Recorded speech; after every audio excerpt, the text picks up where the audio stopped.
ሰላም እንዴት ናችሁ? እንግዲህ ዛሬ ዲስከስ የምናደርገው እንግዲህ ስለ ኤችአይቪ ቫይረስ እንግዲህ 5 አስደናቂ እውነታዎችን ዛሬ እነግራችኋለሁ። እንግዲህ ለዚህ ቻናል አዲስ ሆናችሁ ላይክ፣ ሼር፣ ሰብስክራይብ አድርጉ። ወደ ትምህርቱ ኤችአይቪ ማለት እንግዲህ ሂዩማን ኢሚኖ ዴፊሽንሲ ቫይረስ ሲሆን እንግዲህ የሰውነት የመከላከል ስርዓትን በተለይ CD4 ሴሎቻችንን ያጠቃል። ስለዚህ ቫይረስ እንግዲህ 5 አስገራሚ እውነታዎችን እነግራችኋለሁ። ተከታተሉት። ብዙ ሰዎች እንግዲህ ኮንፊውዝ የሚሆኑት ኤችአይቪ እና ኤድስ ተመሳሳይ ናቸው ብለው ያምናሉ። ነገር ግን ኤችአይቪ እና ኤድስ ተመሳሳይ አይደሉም። እንግዲህ ኤችአይቪ ሂዩማን ኢሚኖ ዴፊሽንሲ ቫይረስ ሲሆን ኤድስ ደግሞ አንድ ሰው መድኃኒቱን በአግባቡ ሳይወስድ ሲቀር እንግዲህ የመጨረሻው ደረጃ ወይንም ሲምፕተም ኤድስ ወደሚባልበት ደረጃ ሊተላለፍ ይችላል ማለት ነው። ሁለተኛው እውነታ ምንድነው? ኤአርቲ የሚባል አለ። እንግዲህ አንቲ ሬትሮቫይራል ቴራፒ።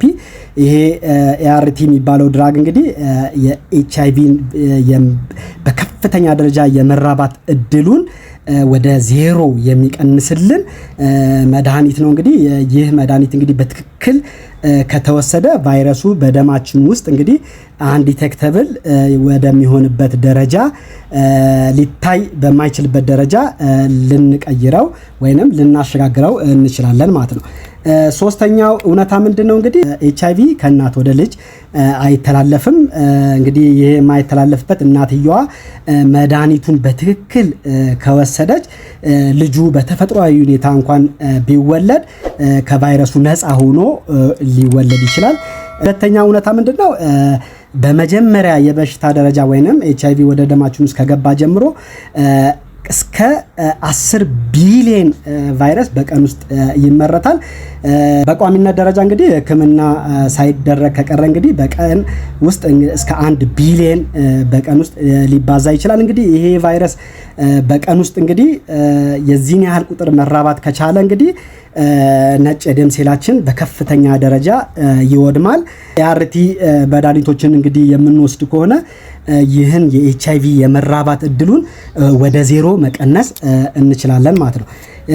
የመጀመሪያው እውነታ ምንድነው? እንግዲህ ኤችአይቪ እንግዲህ በፍጥነት በመባዛቱ ምክንያት እንግዲህ በፍጥነት ይለዋወጣል። እንግዲህ ይህም እንግዲህ የኢሚዩን ስርዓቱን እና አንዳንድ መድኃኒቶች እንኳን ኢፌክቲቭ እንዳይሆኑ አድርጓል እንግዲህ እስከዛሬ ድረስ እንግዲህ። ስለዚህም እንግዲህ የኤአርቲ መድኃኒቶችን እንግዲህ በጥምረት ወይንም ኮምባይን የሆኑ ቴራፒዎች ለሰዎች እንዲሰጥ ተደርጓል። እንግዲህ በአሁኑ ሰዓት እንግዲህ 3 መድኃኒቶች እንግዲህ አንድ ላይ ሆነው ነው ኤችአይቪን እየተከላከሉ የሚገኙት። እንግዲህ ለዚህ ቻናል አዲስ ሆናችሁ ላይክ፣ ሼር፣ ሰብስክራይብ አድርጉ። አመሰግናለሁ።